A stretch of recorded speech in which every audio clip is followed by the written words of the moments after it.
Hello students, आज हम बात करते हैं न्यूक्लियोफिलिक सब्स्टिट्यूशन रिएक्शंस की। हेलोल्किन हेलोअरीन्स में न्यूक्लियोफिलिक सब्स्टिट्यूशन रिएक्शंस का काफ़ी बड़ा रोल है और जितने भी सब्स्टिट्यूशन रिएक्शंस हैं जो कि न्यूक्लियोफिलिक सब्स्टिट्यूशन रिएक्शन है वहाँ पर किस तरह से रिएक्शन प्रोसीड करती है या क्या एग्जाम्पल्स हमारे पास होते हैं, हम उसको स्टडी करते हैं। यहाँ पर अगर हम बात करें तो हमने एक अल्काइल हैलाइड का यूज किया, ठीक है। हमने CX यहां पर ले रखा है। सो X जो है हेलोजन जो है वो मोर इलेक्ट्रोनेगेटिव है, and because this is more electronegative so it will carry partial negative charge, and with respect to X carbon will carry the partial positive charge. So when the carbon carry the partial positive charge it means this is acting as a electrophilic center, so it has a deficiency of electron. So the nucleophile will attack on this carbon which is positively charged. The breakage of the bond between the carbon and the halogen will take place, and in this manner the nucleophile will substitute the halogen. ठीक है, जो nucleophile था उसने क्या किया, halogen को वहां से हटा दिया, उसके प्लेस पर चला गया, और X जो है हेलोजन जो है वो यहां से ये दोनों इलेक्ट्रॉन पेयर लेके चला जाएगा, ये बॉन्ड पेयर लेके चला गया एंड X नेगेटिव बाहर हो जाता है। एग्जाम्पल लेके देखते हैं हम उसको। तो यहां हमने ब्रोमोइथेन का एग्जाम्पल लिया। OH नेगेटिव एक न्यूक्लियोफाइल का काम करेगा, so OH negative will replace Br।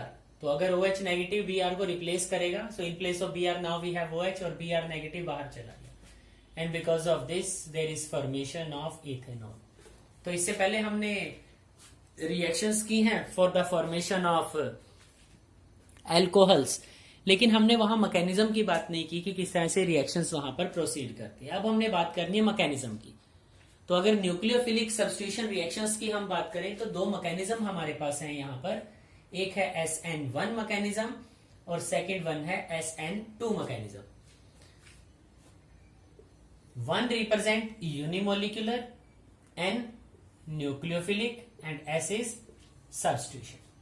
तो SN1 रिएक्शंस के लिए बोला जाता है यूनिमोलिकुलर न्यूक्लियोफिलिक सब्स्टिट्यूशन, जबकि SN2 है हमारे पास तो 2 यहां पर यूज किया गया, इसलिए बाई मोलिकुलर हमने यूज किया, N न्यूक्लियोफिलिक हो गया और S सब्स्टिट्यूशन। तो जब हम बात कर रहे हैं SN1 रिएक्शन की तो उसने कहा कि यूनिमोलिकुलर है। यूनिमोलिकुलर का मीनिंग कि जो रेट ऑफ रिएक्शन है that depend only on the concentration of one substrate. ठीक है, जो दो रिएक्टेंट हमारे पास है, अगर मैं बात करूं एक हमारे पास ब्रोमोइथेन हो गया, एक न्यूक्लियोफाइल हो गया, तो इन दोनों में से वो क्या करेगा, सिर्फ एक का ही कंसेंट्रेशन के ऊपर डिपेंड करेगा। तो अब हम बात करेंगे सबसे पहले SN1 मैकेनिज्म को लेकर। तो इन्हीं चीजों को समझने के लिए कि SN1 मैकेनिज्म क्या है, हम एक एग्जांपल लेके यहां पर उसको स्टडी करने का कोशिश करेंगे। सबसे पहले हम एक जनरल एग्जांपल यहां पर चूज करेंगे। हमने सबसे पहले लिखा कि SN1 मैकेनिज्म जो यूनिमोलिकुलर न्यूक्लियोफिलिक सब्स्टिट्यूशन रिएक्शंस है वहां पर SN1 मैकेनिज्म किस तरह से काम करता है, जो SN1 है। So in this type the rate of reaction depends only upon the concentration of haloalkanes, या फिर हम कह सकते हैं सबस्ट्रेट। जैसे रिएक्टेंट की अगर हम बात करें तो हमारे पास हैलोअल्केन प्रेजेंट है, साथ ही साथ न्यूक्लियोफाइल है, सो it will give ROH and X negative. तो अगर मैं यहां रेट ऑफ रिएक्शन लिखना चाहूं then the rate will be equal to K and the concentration of Rx. So the order of reaction become 1. इसीलिए जो order of reaction है यहां पर अगर SN1 की हम बात करें तो जो SN1 मैकेनिज्म है वो फर्स्ट ऑर्डर रिएक्शन को फॉलो करता है, and the reaction proceed in 2 steps. जो रिएक्शन है वो 2 स्टेप्स के अंदर प्रोसीड करती है। हमारा फर्स्ट स्टेप जो है that is formation of carbocation, and second step is attack of nucleophile on carbocation. कि पहले स्टेप में तो कार्बोकैटाइन बनता है, जबकि दूसरे स्टेप में हमारे पास न्यूक्लियोफाइल आएगा। तो अगर रिएक्शन को ध्यान से देखो तो हमने कहा RX तो डिसोशिएट हुआ bond converts into R positive and X negative. R positive क्या है? Carbocation. And the first step of the reaction is the slow step. और हमने केमिकल काइनेटिक्स में स्टडी किया है, the slowest step of the reaction is known as rate determining step. ठीक है, जो स्लोएस्ट स्टेप होता है उसे रेट डेटरमाइनिंग स्टेप भी बोला जाता है। इसीलिए मैं यहां पर लिख सकता हूं, या हम यहां पर लिख सकते हैं कि जो रेट ऑफ रिएक्शन है that depends only on the concentration of haloalkane. सिर्फ हैलोअल्केन की कंसंट्रेशन के ऊपर वो डिपेंड करता है। जबकि सेकेंड स्टेप जो है वो काफी fast. So the cleavage of the bond will take place between the R and the X. Because of this, there is formation of carbocation and the living group will be left. ठीक है, जो X negative होगा वो बाहर चला जाएगा यहां से। Then in the second step, the nucleophile will attack on carbocation and there is a formation of bond. And in this manner, the desired product will be formed. या ये कह दो कि इस तरह से जो हमारा SN1 मैकेनिज्म है वो वर्क करता है। ठीक है, अब ये हमने एक जनरल इक्वेशन लेके हमने एग्जांपल को समझने की कोशिश की, SN1 मैकेनिज्म को समझने की कोशिश की। अब एक रियल एग्जांपल हम वहां पर लेकर चलते हैं। तो हम एग्जांपल यहां चूज कर लेते हैं टर्शियरी ब्यूटाइल हैलाइड का। तो ये टर्शियरी ब्यूटाइल हैलाइड हमने लिया। सबसे जो फर्स्ट स्टेप था हमारा वो स्लोएस्ट स्टेप था। तो स्लोएस्ट स्टेप में क्लीवेज होगा बॉन्ड का, and because of this there is formation of a tertiary carbocation और लिविंग ग्रुप चला जाएगा। सेकेंड स्टेप की अगर बात करें तो सेकेंड स्टेप में OH नेगेटिव जो कि एक न्यूक्लियोफाइल है, वो इलेक्ट्रोफिलिक सेंटर के ऊपर अटैक करेगा। इलेक्ट्रॉन डेफिशिएंसी है यहां पर कार्बन के ऊपर, इसीलिए वहां पॉजिटिव चार्ज है। तो जैसे ही अटैक करेगा it will get attach at this position. So there is formation of tertiary butyl alcohol.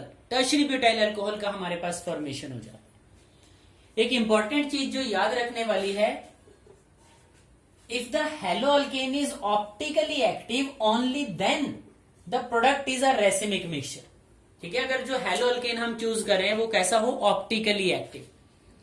Optically active substances को हमने स्टडी किया है। ऑप्टिकली एक्टिव सब्सटेंस कौन से होते हैं? The substances which rotate the plane of polarized light. जो rotate कर दे प्लेन को पोलराइज्ड लाइट के, they are known as optically active substances. तो जो ऑप्टिकली एक्टिव सब्सटेंसेस होंगे they will give the racemic mixtures. तो ये रेसिमिक मिक्सचर्स क्या होते हैं, किस तरह से वो प्रोडक्ट का फॉर्मेशन हमारे पास होता है, क्या वो चीजें हैं, एक और एग्जांपल लेके उसे स्टडी करने की कोशिश करते हैं। तो यहां पे हमने SN1 मैकेनिज्म का एक और एग्जांपल ले लिया। तो अगर SN1 रिएक्शंस की बात करें तो हमने कहा there can be inversion and retention of configuration. यहां इन्वर्जन भी हो सकता है या रिटेंशन ऑफ कॉन्फ़िगरेशन भी हो सकता है। तो अगर हम स्टीरियोकेमिस्ट्री की बात करें तो कुछ ज्यादा अच्छी तरीके से हम इसको समझ सकते हैं, लेकिन फिर भी मैंने एक सिंपल एग्जांपल लेके यहां समझाने की कोशिश की है। तो यहां अगर बात करें तो हमने टर्शियरी ब्यूटाइल ब्रोमाइड का एग्जांपल यहां पर चूज कर लिया। Again in the first step the breakage of the bond between the carbon and the halogen will take place, and because of this there is formation of a tertiary carbocation. यहां पर एक tertiary carbocation बनता है, लेकिन tertiary carbocation को देखो हमने बनाया कैसे। ये इसलिए बनाया क्योंकि अगर कार्बोकैटायंस की बात करें तो कार्बोकैटायंस के लिए जो हाइब्रिडाइजेशन है दैट इज sp2 हाइब्रिडाइज्ड होते हैं। तो इसीलिए उस तरह से हमने इसको बनाया। तो अगर अटैक ऑफ न्यूक्लियोफाइल की बात करें तो दो तरह से अटैक पॉसिबल है। एक तो है फ्रंट साइड अटैक की जो न्यूक्लियोफाइल है वो यहां से है, या फिर एक बैक साइड अटैक पॉसिबल है कि इलेक्ट्रोफाइल यहां से, जो न्यूक्लियोफाइल है वो यहां से अटैक करे। तो अगर फ्रंट साइड से आता है देन रिटेंशन ऑफ कॉन्फ़िगरेशन। इसका मतलब जहां से जिस पोजीशन से Br गया उसी पोजीशन पर आकर OH अटैच हो जाता है।